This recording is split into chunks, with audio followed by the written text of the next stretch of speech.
On his many visits to an uncle in Shreveport, Terry King, a young country boy raised in the Texas flatlands, fell in love with the lush rolling hills of North Louisiana. Terry and his brother Richard grew up on a ranch in Texas.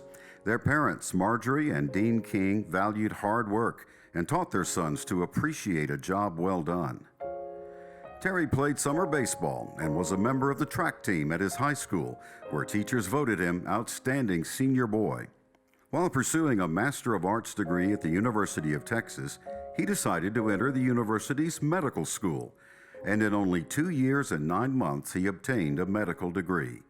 He completed his postgraduate work in Pediatrics and Pediatric Cardiology at Duke University. During his time as an Air Force major, Terry's skills as a practitioner and in the cath lab were refined. Although no one agreed with him, he felt he could close holes in the heart with a catheter rather than performing open heart surgery. In 1972, Dr. King left the Air Force, joined the Ochsner Clinic, and worked with 3 incredible surgeons, Drs. Alton and John Ochsner and Dr. Noel Mills. It was Dr. Mills, a cardiovascular surgeon, who agreed that closing holes without surgery was possible, and the two invented the King-Mills cardiac umbrella. In 1975, Dr. King was the first person in the world to successfully close an atrial septal defect in a human. He's personally performed this procedure on hundreds, if not thousands, of young children, babies.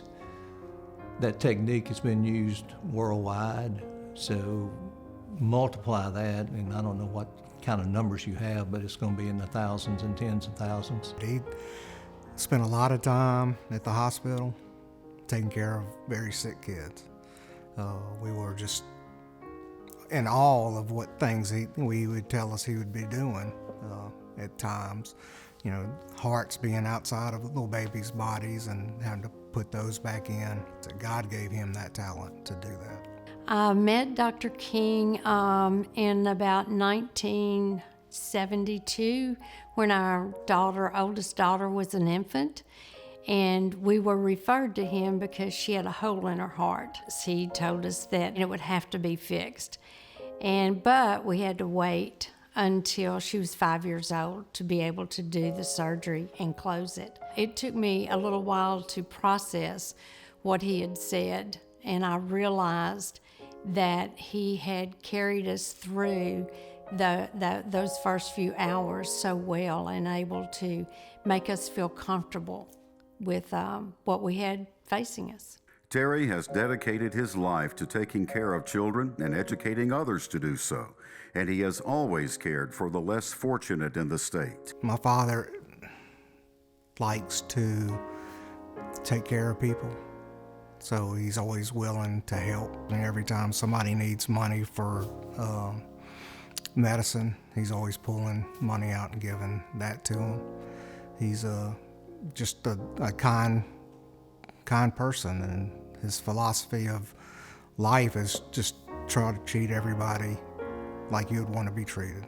Terry moved to North Louisiana in 1978 and opened the Neonatal Intensive Care Unit at St. Francis Medical Center. Next came the Catheterization Lab and Pediatric Intensive Care Unit. Keeping families with sick children close together was important to Terry. He and Alex George and Steve Ronstrom started Ronald McDonald House, and to this day, that was back in the 70s, and to this day, people can take advantage of having a place to be close to the hospital. And while maintaining his practice in North Louisiana, he spent 7 years building the West Jefferson Medical Center.